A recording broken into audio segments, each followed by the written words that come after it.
5 days and would not allow anybody to spend time with my child. So it's like, wow, because my child should have been out with every other child, enjoying a beautiful Christmas, enjoying a New Year's, enjoying my husband's birthday. Well, we were married exactly 11 days after our daughter was born. And on the report to CPS said, well, my husband was 25 years old when our daughter was born. But they put down on the paperwork, immature, not ready to be a father at 25. Now, if that's the case, I wonder if CPS will harass anybody under the age of 25 years old, follow them around and harass them and badger them, just like they did to my husband. Because when we got married and we're just a couple, we're meeting all these people. And it's like, wow, I don't know these people. He doesn't know these people. We wanted nothing to do with these people. But the problem was they had seized our daughter. And at the same time, every time they kept pulling us into court, he had to take time off from work, lose money to come to court, just to hang out with these people. Okay?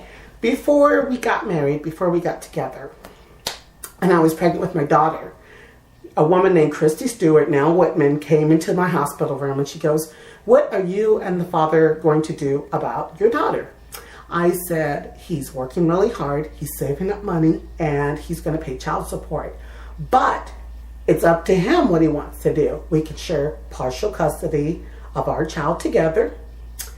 And, the child support is set in order, but it's not going to be a significant amount because I don't like it when poor women, okay, I hate to say this, when you bleed somebody for everything they have, they cannot take care of themselves. And this is the only thing I ever cared about was my boyfriend being able to take care of himself, pay his rent, his light, his heat, his phone, groceries, personal supplies. And then whatever he's got left, I would just take a percentage cut of that because you got to figure out this way. You can't sit there and milk a guy for every cent he has because if you do, he'll say, you know what, I can't afford this. They'll quit working. They'll run away. They hide. I think that's why a lot of women in the United States of America cannot collect their child support. It's because they ask for way too much. And I think that's totally wrong. And when I got pregnant, I thought, well, let's see. If we're not going to get married, if we're not going to be together, if we're just going to be friends, he can have the child half the time and I can have the child half the time. If I'm asking for child support, a minimum of child support. I'm willing to put up my half too. But Christy Stewart, she writes in a report, the father's not active in the child's life. Well, the child wasn't even born yet, so how could he be active? But the day she was born, he was there at the hospital, holding his daughter, looking at her, talking to her. And when CPS seized our daughter, then the child support agency contacted us. And we basically went in and he said, this is how much I've saved for my daughter. And he paid every single nickel, dime, penny, quarter, and dollar right up straight, saying, here you go. And we brought in the bill showing CPS, and they just looked at it and set it down as usual. Because when I went, because the thing that bugs me the most is that everything you give to them, or if they're making mistakes as they go along, they do not correct their mistakes. They'll constantly say the same thing over and over again, and they have selective hearing. So I think that that's why they contact the mental health center, because what they want to do is give you so many drugs that you're sitting there like a zombie. You can't talk to them and you can't say anything to them, and then therefore they can be lazy while they're in court and not remember to say each and everything that needs to be said. And the thing that kind of angered me the most was that he paid his child support, and at the same time we were called into court when he had to go to work. So he had to take the time off from work just to go to court. So I don't think a lot of bosses look at that and say, well, gosh, you're scheduled for this day and we really need you, but you got to go to CPS court. See, that's unfair because what you're doing is interfering with people's lives. Now, they kept our child for 4 months, 2 weeks, and 5 days. Okay? They said, sign a 6-month contract and we will leave you alone. That means we will go away at 10 months, 2 weeks, and 5 days. Okay, I'm thinking to myself, they put off that court date 5 times. All my friends lost money. My husband's friends lost money. See, the reason I think that when they do that is because your case is just too good. When you have people to verify everything that this lying doctor, Dale P. Reisner, a CEO of Swedish Hospital, who's an OBGYN, when she writes her phony baloney fraud reports to CPS saying that I'm a liar, but yet I've got all the information to show that I'm telling the truth, and then you decide not to leave me alone, because that's the only thing I ever asked that woman was to leave me alone. Go away and take your friends with you. That's all I wanted her to do, was to go to hell. But nope. She ignored me. She didn't want to return my phone calls. I'm like, look, my sister really did use my name.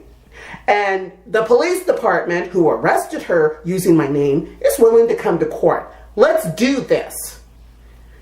No response. I said, you said that my parents dying at that time is a figment of my imagination a week apart. Okay, here's the church that buried them.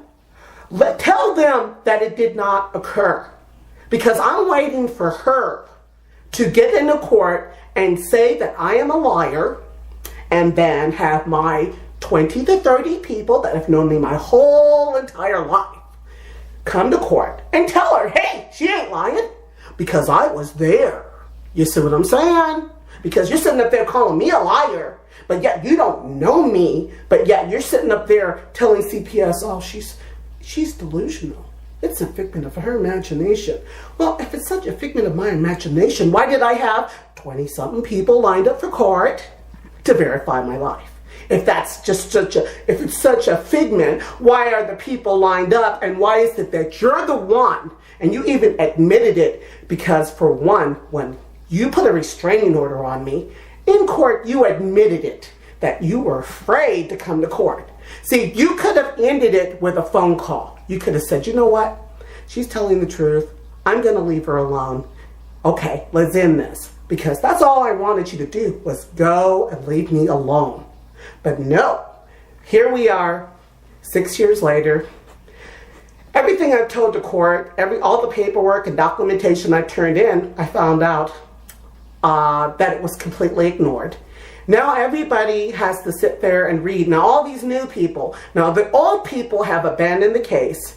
And this is what they do, because you know what? They can't keep lying to your face, because public defenders are public pretenders. They can't lie anymore because they're scamming the state for every nickel, dime. They're bleeding the poor taxpayers to death. If you wonder why you can't afford medical care, look at these idiots, because they are wasting taxpayers' dollars.